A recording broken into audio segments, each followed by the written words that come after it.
শোনাতে, দেশপ্রেম সবার মনে জাগাতে নিয়ে এসেছে ক্রিস আর বাল্টি বয়। ভারত হ্যায় হাম,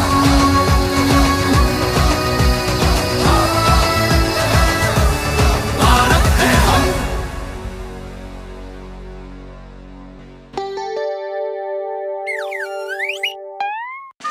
আরে এত বিষণ্ণ হয়ে আছো কেন বাল্টি বয়? আমি তোমার জন্য নয় ত্রিশ, আমি মায়ের জন্য কষ্ট পাচ্ছি। আরে কি হয়েছে তোমার মায়ের? আরে হয়নি কিছুই, মায়ের জন্যে প্যারাসুট জাম্পিং এর চান্স মিস হয়ে গেল। কত ভালো সুযোগ ছিল, কিন্তু আমার মা এত ভয় পেলেন, তাতে উনি নিজেও জাম্প মারলেন না আর আমাকেও জাম্প মারতে দিলেন না। মায়েরা বরাবরই খুব ভীতু হয়, সামান্য বিপদ দেখলেই ভয় পেয়ে যায়। বিপদের মোকাবিলা কোনো মাই ঠিক মতো করতে পারে না। ভুল, একদম ভুল। নাও, আমাদের মা এসে গেছে। আজকে আমি তোমাদের এমন এক যোদ্ধা মায়ের গল্প শোনাবো, যার মন মোমের থেকেও নরম ছিল, কিন্তু তার সাহস পাথরের থেকেও কঠিন। আরে বাহ, শোনাও না ত্রিশ। আচ্ছা শোনো তাহলে, সংস্কৃতি গল্প শোনা যাক।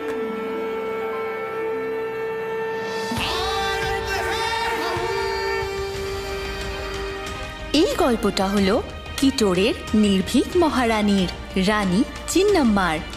কিটোর বর্তমানে কর্ণাটকা রাজ্যের বেলগাঁও জেলাতে অবস্থিত।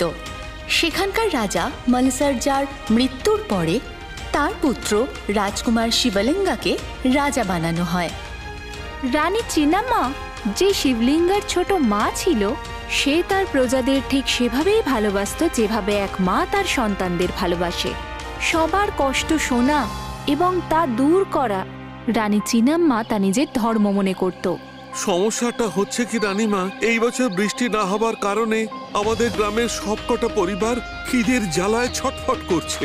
খিদের জ্বালা ঠিক কি সেটা আমি জানি, তাই আপনাদের গ্রামে প্রত্যেকটা রান্নাঘরে আজই রাজ পরিবার থেকে সবজি এনে দেওয়া হবে। আমি থাকতে এখানে কেউ ক্ষুধার্ত থাকবে না। আপনি মহান, আপনি সত্যি মহান। সেই সময় একদিন রানী চিন্নাম্মা হঠাৎ জানতে পারলেন যে ওনার ছেলে শিবলিঙ্গা ইংরেজদের সঙ্গে হাত মিলিয়েছে। কি? ইংরেজদের সাথে বোঝাপড়া?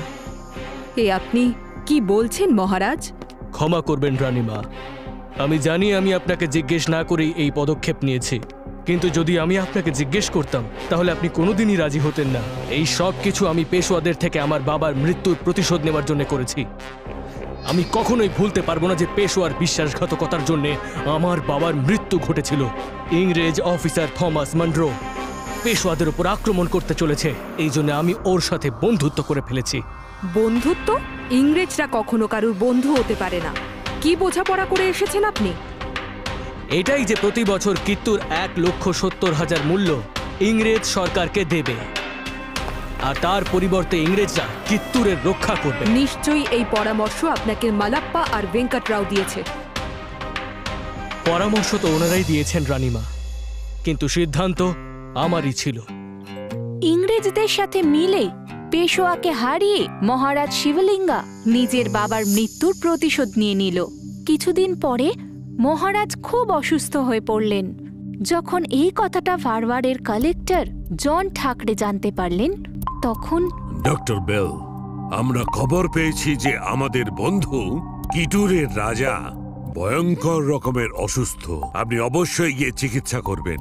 কালেক্টর স্যার ডক্টর বেলকে পাঠিয়ে দিয়েছিলেন, কিন্তু ততক্ষণই মহারাজ শিবলিঙ্গার অসুস্থতা চিকিৎসার ঊর্ধ্বে চলে গিয়েছিল। রাজমাতা, মহারাজের এখন অন্তিম সময় উপস্থিত। আমি জানি, সেই জন্যই এই আইনি দলিল আমি বানিয়ে এনেছি। মহারাজ শিবলিঙ্গা একজন পুত্রকে দত্তক নিচ্ছেন। কি? না মানে দত্তক পুত্রের কি দরকার রাজমাতা? আপনি তো আছেন। আমি তো আছি, কিন্তু মহারাজের তো কোনো উত্তরাধিকারী নেই। তাই ইংরেজদের দেখানোর জন্য আমাদের এক দত্তক পুত্রকে রাজ সিংহাসনে বসাতে হবে। রানী চিন্নাম্মা মহারাজ শিবলিঙ্গার হস্তাক্ষর অ্যাডপশন পেপারে নিয়ে নেন, আর তারপর মালাপ্পা, তোমাকে আর ভেঙ্কটকে সাক্ষী হয়ে এই কাগজে সই করতে হবে। যথা আজ্ঞা রাজমাতা। এই কাগজপত্র নিয়ে কালেক্টরের কাছে গেল মালাপ্পা আর ভেঙ্কটরাও। মহারাজ কি এই কাগজে আপনাদের সামনে সই করেছেন?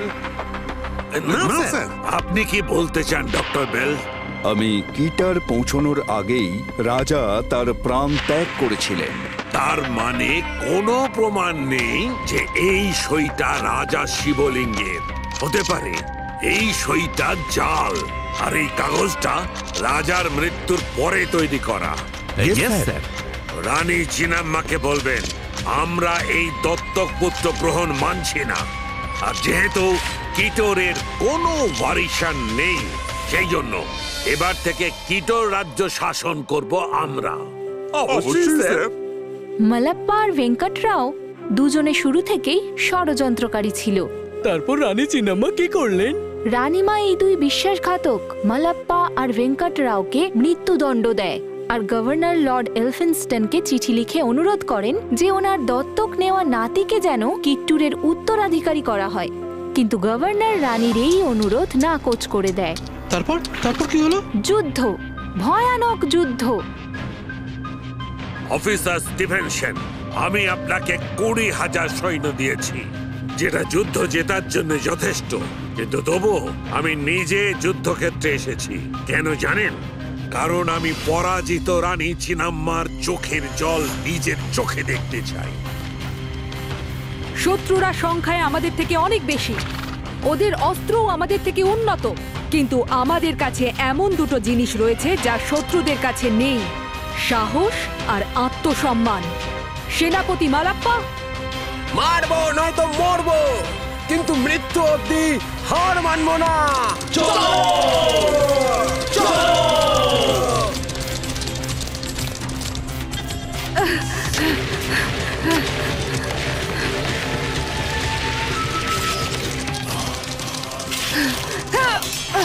কিট্টুরের রানী আর কিট্টুরের সেনারা এমন যুদ্ধ করলো যে ইংরেজরা নাজেহাল হয়ে পড়ল।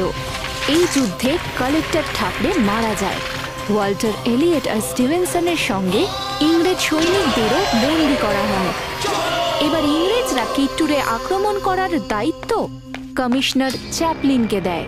স্যার, সোলাপুর আর মহীশূরের আর্মি এসে গেছে, কিন্তু কিট্টুরকে হারানোর জন্য শুধু সোলাপুরের বা শুধু মহীশূরের আর্মি যথেষ্ট ছিল। এই অতিরিক্ত আত্মবিশ্বাসের ফলেই কালেক্টর মারা গেছেন, আর আমাদের দুই অফিসার চিনাম্মার কারাগারে বন্দী। বুঝে গেছি স্যার। প্রথমে আমরা কিট্টুরের উপর আক্রমণ করব, রানীকে হারাবো, আর তারপর আমাদের অফিসারদের মুক্ত করে আনবো। কিন্তু এটা কি করে হবে স্যার? আমার একটা পরিকল্পনা আছে। মনের মধ্যে ষড়যন্ত্র আর অশান্তি লুকিয়ে ধূর্ত চ্যাপলিন রানী চিনাম্মার কাছে শান্তির প্রস্তাব পাঠালো। রানী চিনাম্মা, কমিশনার চ্যাপলিন চান যে আমরা ওদের দুই অফিসার আর সৈনিকদের ছেড়ে দিই। তার বিনিময়ে ওরা আমাদের রাজ্যের উপর আর আক্রমণ করবে না। কিন্তু আমি ওদের কথা একদম বিশ্বাস করি না। বিশ্বাস তো আমারও হচ্ছে না, আর ওরা অবশ্যই আক্রমণ করবে। কিন্তু আমরা তো আর ভীতু নই। ওদের সৈন্যদের কাছে আমাদের মাথা নত করার চেয়ে যুদ্ধ করাই শ্রেয়। আপনি ওই দুজন অফিসার এবং ওদের সৈন্যদের ছেড়ে দিন। যাক, তোমরা দুজনে ফিরে এসেছো। এবার আমরা কিটোর আক্রমণ করতে প্রস্তুতি নেব। আমি চাই রানী চিনাম্মা তার পরাজয় মেনে নিন। কিন্তু স্যার, কিট্টুরের রানী আমাদের খুব সম্মানের সাথে অভ্যর্থনা জানিয়েছেন। স্যার, এটা আমাদের করা একেবারেই ঠিক নয়। ছাড়ো তো সব। কালেক্টরকে হত্যা করে রানী চিনাম্মা আমাদের সম্মান মাটিতে মিশিয়ে দিয়েছে। এবার আমাদের পালা তার প্রতিশোধ নেবার, কিটোর দখল করে নেবার, নয়তো অন্য রাজ্যগুলো প্রতিবাদ করতে শুরু করে দেবে। কমিশনার চ্যাপলিন কিট্টুরের ওপর আক্রমণ করেন।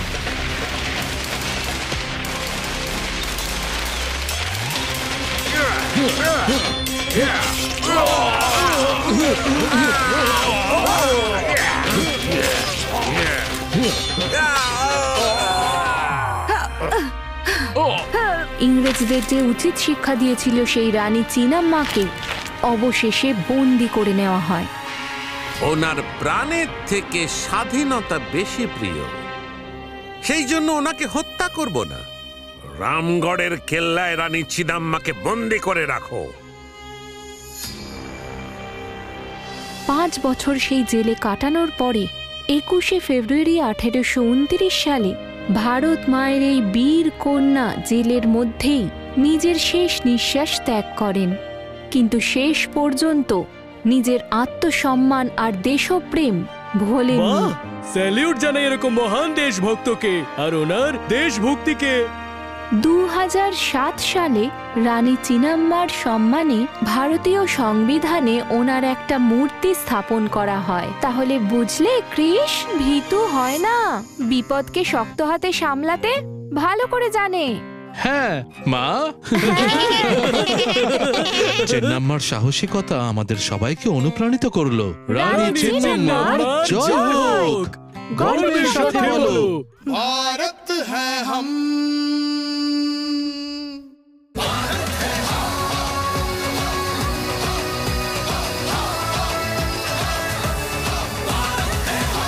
বন্ধুরা, এই গল্পগুলো শুনতে যদি আপনাদের এত ভালো লেগে থাকে তাহলে ভেবে দেখুন দেখতে কত ভালো লাগবে।